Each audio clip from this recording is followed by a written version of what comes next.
साहब उन्होंने पता सी ना आवाम आना है ना उन्होंने आके क्राउड जमा होना है। कोई बंदा 2 मिनट रोड ब्लॉक करे तो डबल क्राउड इकट्ठा हो जाता। मैं तो ज़्यादा क्राउड इकट्ठा करके वहाना वा। ग्राउंडा भी इतने है उत्ते जलसा करन, मेन रोड तो 1 मिनट ब्लॉक करो तो रश बन जाता है।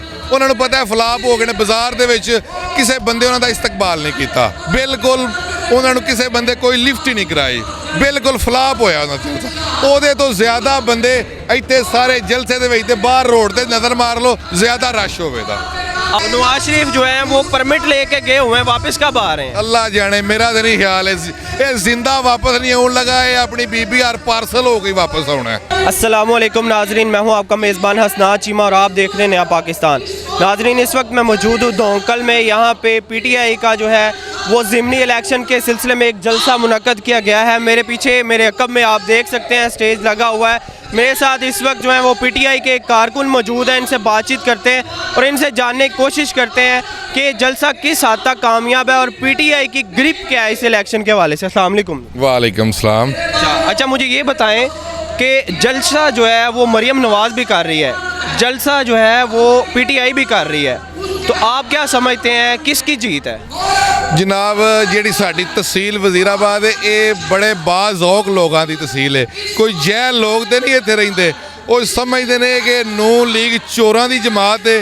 ये बंदा धोखे नाल फराड नाल बाहर टुर के दवाई लैन पिछों अपनी जवान बच्ची बाहर कढ़ छड़ी सड़कों के उत्ते वोट मंगण वास्ते। ये कुड़ियां दे वास दा रोग नहीं, 2 बच्चे अपने कल्ले या कोई भतरीआ कल्ले, ये तो बीबियां उन्हें उहदे ज़ारे शाह साहब की बेटी नूं सड़कों ते कढ़ छड़े है, इहदे शौकत मंजूर साहब की बीवी नूं सड़कों ते कड्ढे है।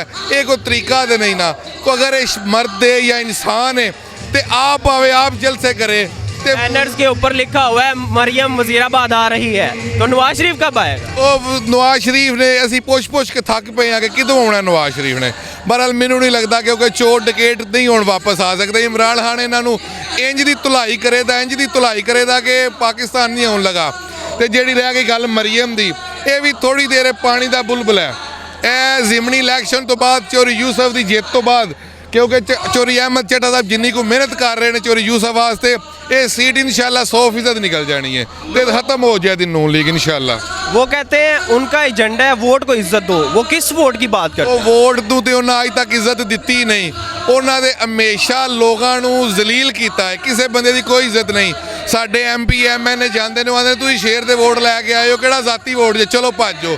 साडे हल्के दे विच 15 साल तो कोई इन्ना काम नहीं करवाया। हुण साडी हुकूमत आई है, कोई अहमद साहब गए ने, इन्ना फंड आते हैं, गैस लगी है, कोई सड़कां बनन लगियां ने, इन्ना कोई काम नहीं किए, सिर्फ खादा ही खादा है। अच्छा, जलसा उन्होंने जो किया है वो वजीराबाद की मेन शाहरा जो सियालकोट से कनेक्ट होती है उसको ब्लॉक करके किया है। इंतजामिया की तरफ से इजाज़त थी उसमें। दूसरा ये बताएं, क्या वजीराबाद के अंदर कोई ग्राउंड मौजूद नहीं है जो यहाँ पे वो जलसा करने पे मजबूर हुए? जो साहब उन्होंने पता सी ना आवाम आना है ना उन्होंने आके क्राउड जमा होना है।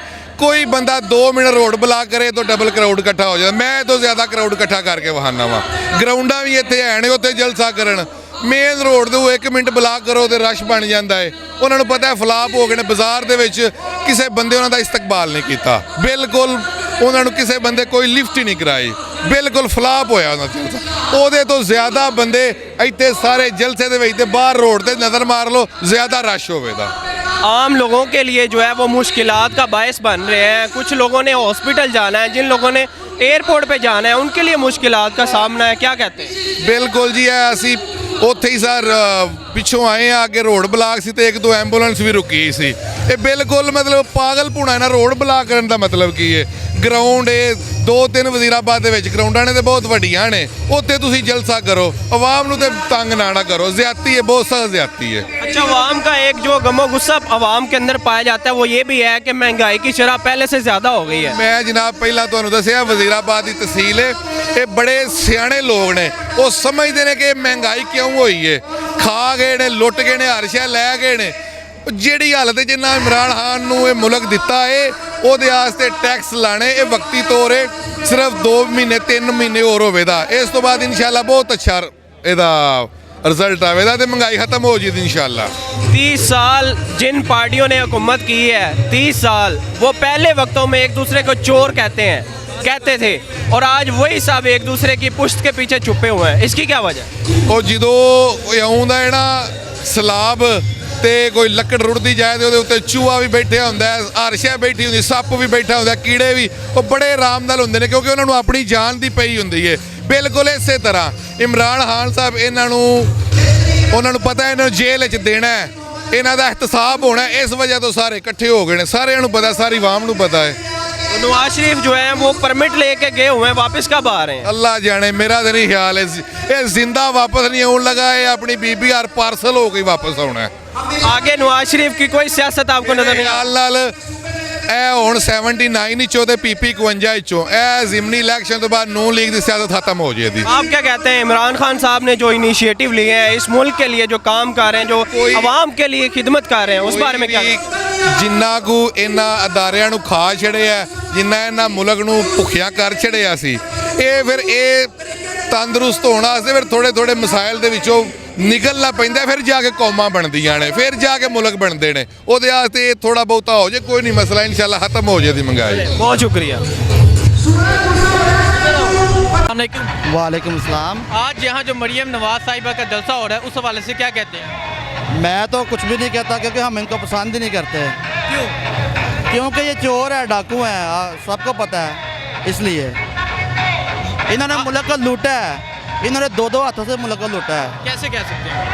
ये तो आपको इमरान खान ने बताया ना, वैसे तो किसी ने नहीं बताया, क्योंकि जब अल्लाह की ज़ात का फरमान है, कुरान पाक में अल्लाह ताला ने फरमाया हुआ, तो इज़्ज़ु मन तशा व तुज़िल्लु मन तशा, अल्लाह जिसे चाहे इज़्ज़त दे, अल्लाह जिसे चाहे ज़िल्लत दे। इनकी आज ज़िल्लत हो रही है, ये सब देख रहे हैं, ये कुरान पाक का फ़ैसला है। तो जब अल्लाह ताला ने इमरान खान को इज़्ज़त दी है, ये भी अल्लाह की तरफ से है, पूरी दुनिया में उसकी इज़्ज़त हो रही है, कोई ये नहीं कि हम या आप कर रहे हैं या मैं कर रहा हूँ, ठीक है, ये कुरान पाक का फ़ैसला है। इन्होंने लूटा तो इनकी बेइज्जती हो रही है ना, अगर इनको इन्होंने लूटा ना होता तो फिर बेइज्जती भी ना होती। और मरियम नवाज साहिबा कह रही हैं कि इमरान खान ने मुल्क का दिवालिया निकाल दिया है, अच्छा। इमरान खान ने मुल्क को बर्बाद कर दिया है, गरीब मर गए हैं, तो इस सब के बारे में क्या कहते हैं? वो तो यही कहेंगे ना, ये ज़ाहिर अपोजिशन है, इन्होंने यही कहना है, इनके पास और कोई बात नहीं है, इन्होंने तो इनके पास इन्होंने जो करना था कर दिया है, ठीक है, इनके पास इसके अलावा कुछ भी नहीं है, शोर मचाने के अलावा कुछ नहीं। जब इमरान खान जीत के सामने आया था ना, उसने ये कहा था कि ये शोर मचाएंगे, ये बहुत कुछ करेंगे, ये वही कुछ कर रहे हैं, ये सब देख रहे हैं। नवाज शरीफ के बारे में क्या ख्याल है? नवाज शरीफ के बारे में कुछ ख्याल नहीं है, वो मुल्क से बाहर है, वो डर के हमारे मुल्क के अंदर नहीं आ रहा, मुझे अंदर ना दे दे पकड़ के। जब आप देखें इमरान खान कहता है कि आपका जीना मरना पाकिस्तान में होना चाहिए, तो आप बाहर क्यों जाते हो? अपने इलाज के लिए बाहर क्यों जाते हो? यहाँ पे आओ, सबके सामने आओ, ये इलाज का बहाना करके बाहर जाते हैं, वहाँ से वापस नहीं आते।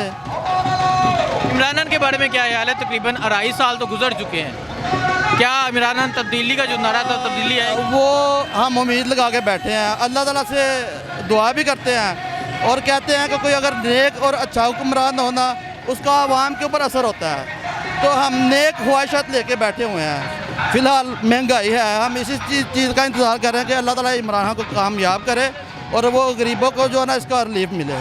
ठीक है, मरियम नवाज साहिबा के बारे में क्या कहते हैं? मियाँ साहब तो यहाँ नहीं आए, लेकिन यहाँ बैनर्स पे फ्लैक्स पे लिखा हुआ है मरियम आ रही है, मियाँ साहब कब आएंगे?